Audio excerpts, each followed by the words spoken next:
The conflict in the DRC is very complex, okay?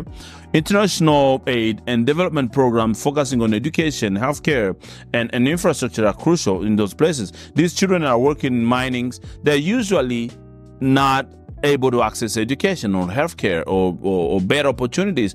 Again, together we can help build peace in the Congo, build stability in the DRC, and ensure a brighter future for the people of the DRC.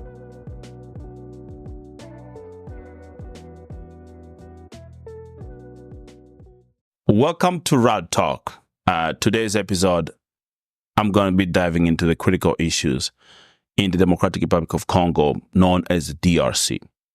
We'll be discussing the ongoing conflict in the DRC, the role of conflict minerals in the conflict itself and in the crisis itself, and what we can do to address this conflict. The DRC has been plagued by conflict for decades, with roots tracking back to the colonial times.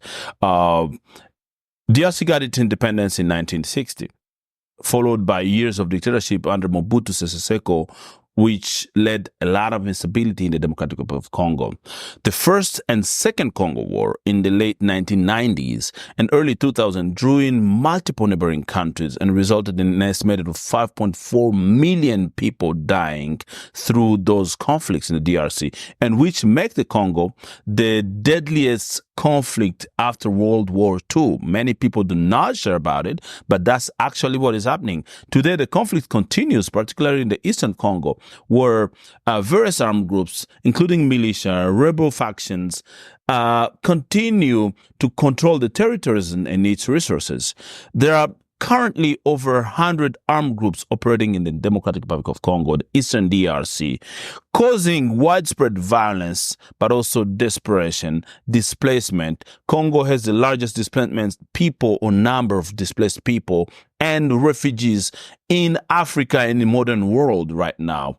Conflict minerals are really natural resources that are extracted in conflict zones and add to perpetrate violence or fighting. The meaning of conflict mineral, or the main resources that are considered conflict minerals, include tin, tungsten, tantalum, and gold, which are often referred to as the 3TG. So these minerals are essential in many things that you can think about in production of electronics, for example, including our smartphones, iPhone. I use an iPhone. And so conflict mineral is part of what makes iPhone work. Now we have cell phones, we have electronics, we have technology, and many other consumer gadgets that we use. The global electronic industry was valued of over $1 trillion in 2020, driving the demand for these minerals, which are essential to make those happen. But also armed groups control mining operations and use forced labor to be able to extract those minerals, including child labor. Now, in 2019, it was estimated 40,000 children worked in mines across the Democratic Republic of the Congo. Also, profit from those minerals, sale of those conflict minerals, fund their operation, those groups operation, buying weapons and also sustaining the violence that we see in the Democratic Republic of Congo. Now, local communities suffer from this violence, the exploitation of this mineral, but also the environmental degradation. And this is another aspect that hasn't been talked about.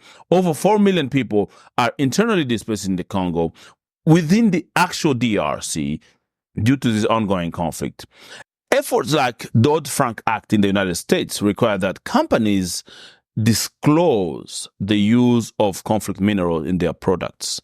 Now, the European Union also has similar regulation to ensure supply chain transparency, knowing where things are coming from and where they're going at, and if those minerals are not extracted in conflict zones. Now, tech companies must take responsibility by making sure that their sourcing of minerals are conflict-free, meaning they're coming from conflict-free regions. So, adopting rigorous supply chains and audits and supporting conflict-free certification program is essential to make sure that people in the Congo are safe and people are not dying.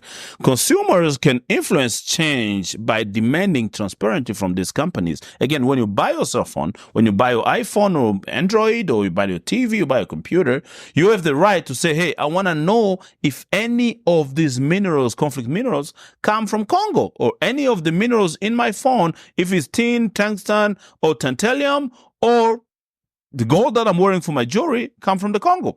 You have that right, because we need to support brands, that are committed to conflict-free sourcing and ethical practice that can make a significant impact in the peoples of Congo.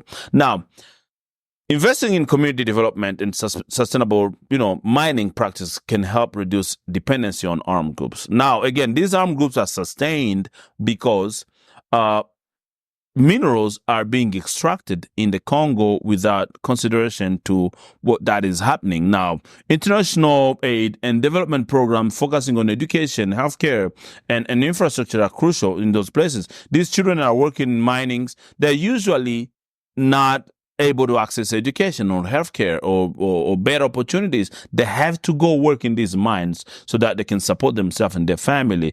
The conflict in the DRC is very complex, okay? With conflict minerals playing an important role in making sure that those companies continue, or those armed groups and factions and rebel groups continue to perpetuate and inflict violence and suffering in the people of Congo. We can all play a role, and this is what I'm saying. We can all play our part in addressing this issue by being informed consumers, supporting ethical practice, and advocating for stronger regulations. Again, together we can help build peace in the Congo, build stability in the DRC, and ensure a brighter future for the people of the DRC. People in the Congo suffer, and they need our help. They need us to stand with them. Thank you so much for listening to the Road Talk today. I'm Rodrigo Makelele, your host, and I hope you'll join me next time as we continue to explore more important issues that impact our global community, but also our local community, and how we all come together to make a beautiful world together. Be informed, and please take action. Every time you see injustice, do not be quiet. Thank you. And see you soon.